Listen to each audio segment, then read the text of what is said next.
Bayrou est très certainement le Premier ministre le plus surprenant. Surprenant en tout. Hier, dans une après-midi, il a réussi à se placer de 49.3, comme ça, pépouze. Je pense qu'il a réussi à dépasser les bornes. Écoutons un petit peu le placement de 49.3 que je trouve assez magnifique, si on peut le dire ainsi. C'est pourquoi, Madame la Présidente, Mesdames et Messieurs les députés, j'ai l'honneur d'engager... Alors, j'ai l'honneur de te dire ferme ta tronche, c'est moi qui décide. Voilà, c'est ça maintenant. Ils ont l'honneur de placer le 49.3. J'ai l'honneur d'engager, en vertu de l'article 49 alinéa 3 de la Constitution, la responsabilité du gouvernement sur le texte de la commission mixte paritaire complété d'amendements techniques et de coordination. Je vous remercie. Voilà, fin de chantier, j'ai fini mon après-midi, je vais boire un petit café avec l'archer à la cantine de l'Assemblée. C'est un petit peu ça, hein, Bayrou. Alors c'était pas une grande surprise parce que le dimanche, en fin de compte, il avait annoncé dans le journal La Tribune son intention de recourir à l'arme nucléaire sur le plan constitutionnel. Voilà, le gars, il s'est cru le petit soldat de Macron et de positionner des petits 49.3 pour faire passer ses amendements. Alors, est-ce que ça va passer? Parce que du côté gauche, t'imagines pas cet affront que ce Premier ministre a pu faire. Parce que côté LFI, de toute façon, comme ils sont systématiquement dans comment dire, la censure, tout simplement, hein, c'est aussi simple que ça, ils ont considéré que ce budget était le pire budget d'austérité depuis 25 ans. Austérité, les mecs, austérité, tu sais, c'est des gens dans le gouvernement qui n'ont très probablement, pour aucun d'entre eux, jamais connu un budget d'austérité à leur niveau. Les mecs, ils ont jamais eu besoin de se serrer la ceinture. Et je te rappelle, hein, ce budget, j'ai pu faire les calculs là dernièrement, ça ne représente que 2% des dépenses de l'État en termes d'austérité.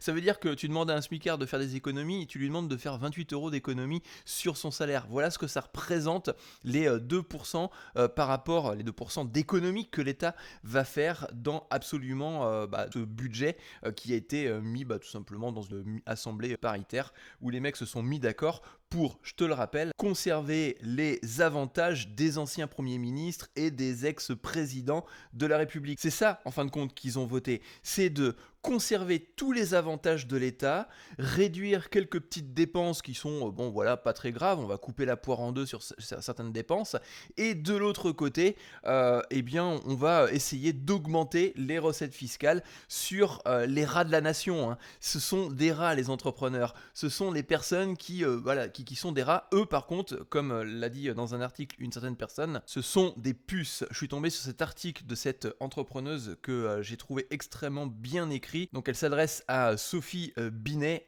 qui est donc à la CGT, et notamment elle dit: si un patron est un rat comme vous le prétendez, alors sans doute vous êtes la puce qui le parasite et qui diffuse la peste partout. Et je trouve cette phrase vraiment magnifique, elle est bien écrite, ça représente exactement, tu peux le coller à la CGT, tu peux le coller aux fonctions publiques, tous les ministres, tous les députés, tous les sénateurs, ces mecs-là votent des textes de loi à tour de bras pour torpiller les personnes qui créent de la richesse en France. Pour financer quoi ? Pour financer des mecs qui veulent conserver leurs privilèges, des mecs qui veulent augmenter leurs différentes enveloppes budgétaires. Je le rappelle éternellement parce que c'est le truc le plus marquant qu'on ait pu avoir en 2024 en termes de se fiche de la tête des Français. Les députés se sont augmentés de 300 euros, les sénateurs 700 euros par mois. C'est par mois, d'accord ? Toi, comment est-ce que tu peux t'augmenter comme ça, là, boum, de 300 ou de 700 euros chez ton boss ? Surtout qu'en plus, c'est eux-mêmes qui se votent leur propre augmentation. Donc, il n'y a absolument dans ce budget rien qui permet de faire un budget qui tient la route pour les Français. C'est un budget qui tient la route pour conserver le train de vie de l'État. Et à tel point que c'est un budget qui est un petit peu branle-branlant comme ça, ils ont voulu faire plaisir un petit peu à tout le monde, ou tout du moins Bayrou, pour éviter de sauter tout de suite, il a voulu faire plaisir un petit peu à tout le monde, notamment sur l'aide médicale d'État, donc qui, je te le rappelle, hein, on a une immigration en France qui coûte 10 milliards d'euros par an, j'en ai déjà parlé sur cette chaîne YouTube, donc je vais pas te refaire tout le calcul, comment est-ce que c'est détaillé. Mais on a un budget d'immigration qui est de 10 milliards, dans ces 10 milliards, tu as bien évidemment l'AME. Et donc, au départ, la majorité sénatoriale de droite l'avait diminué de 200 millions sur 10 milliards en tout. sur 10 milliards en tout, 200 millions. On n'est pas dans les mêmes proportions d'économie. Et donc là, pour faire plaisir aux socialistes, parce que c'était la ligne rouge du communisme-socialisme, eh bien, ils le réduisent à 111 millions d'euros. On n'est toujours pas en milliards. Donc en fait, c'est des petites économies de pacotille. On n'est pas là pour faire des économies. On est là pour mettre des petites pastilles à droite et à gauche pour faire plaisir un petit peu à tout le monde. Et si ça passe, bah tant mieux. Pareil pour ce qui est la suppression des postes professeurs dans les écoles. Alors moi je suis un fervent défenseur de l'éducation de nos jeunes. Mais l'éducation qu'on a aujourd'hui, je la trouve moisie. Elle n'a pas changé, tu vois. J'ai mes gamins qui sont à l'école, j'en ai un qui est au lycée, j'en ai un autre qui est au collège. Et bien ce qu'ils apprennent aujourd'hui, c'est exactement la même chose que moi j'ai appris il y a plusieurs années de ça. Donc ça veut dire que l'éducation n'a pas évolué avec son temps. Aujourd'hui, on devrait avoir une éducation qui apprend aux jeunes à compter pour pouvoir prospérer, pour pouvoir créer de la richesse. Or, on leur apprend encore à compter pour faire leur liste de courses ou pour faire leur compte. On ne leur apprend pas à écrire ou à lire pour s'exprimer, on leur apprend à écrire ou à lire simplement pour comprendre des documents administratifs. On doit évoluer avec tout ça. On doit permettre à nos jeunes de pouvoir prospérer d'un point de vue économique, avec des cours bien évidemment qui leur permettent de comprendre un petit peu comment fonctionne tout ça, et en même temps des cours qui leur permettent de mieux s'exprimer, de mieux se faire comprendre, de pouvoir exprimer leur voix. Malheureusement, bien évidemment, comme l'école est au service de la République, c'est pas dans l'intérêt de la République de mettre en place ce type d'éducation. Et quand on parle de suppression de 4000 postes de professeurs, ce qu'il faut bien comprendre, c'est qu'on a une natalité qui descend.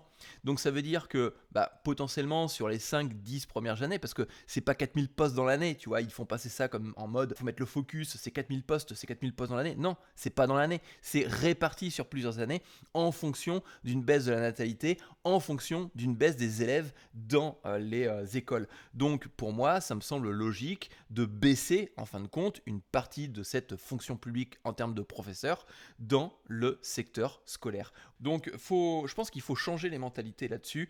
Il faut pouvoir faire en sorte de faire de vraies économies et des économies logiques. Mais pour ça, c'est pas dans leur intérêt parce que d'un côté tu vas avoir donc toute la gauche, donc la gauche ça va du Rassemblement National jusqu'au LFI, ils vont te faire passer ça comme c'est les Français qui vont payer. Non, je suis désolé, si tu retires du poste, tu vas moins payer justement. Et je parle en termes d'économie pure. Et de l'autre côté, la commission mixte paritaire a aussi relevé de 300 millions le budget de l'écologie qui était en baisse de plus de 1 milliard d'euros après l'examen du Sénat.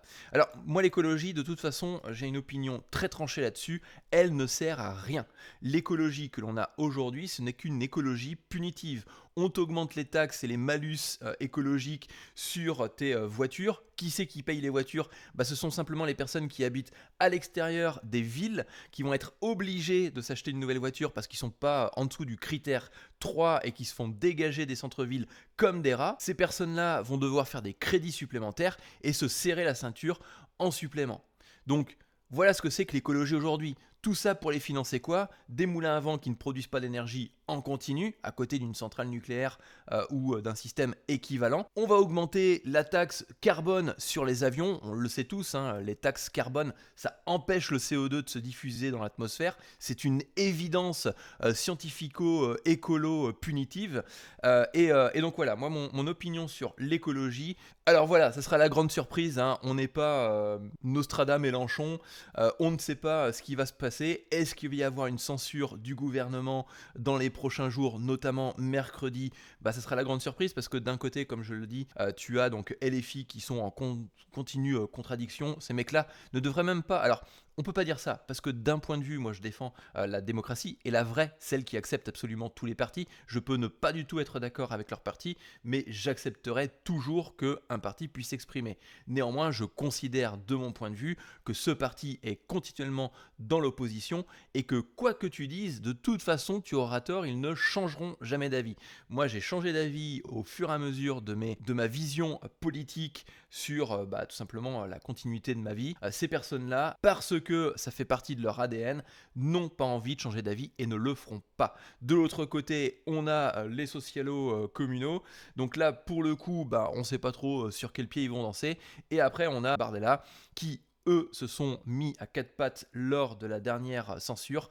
Est-ce qu'ils vont la voter ? Ce sera le grand mystère et je pense que ça fera le sujet d'une nouvelle vidéo. En attendant, je te propose deux choses. La première, c'est de mettre de la force à cette vidéo simplement en t'abonnant.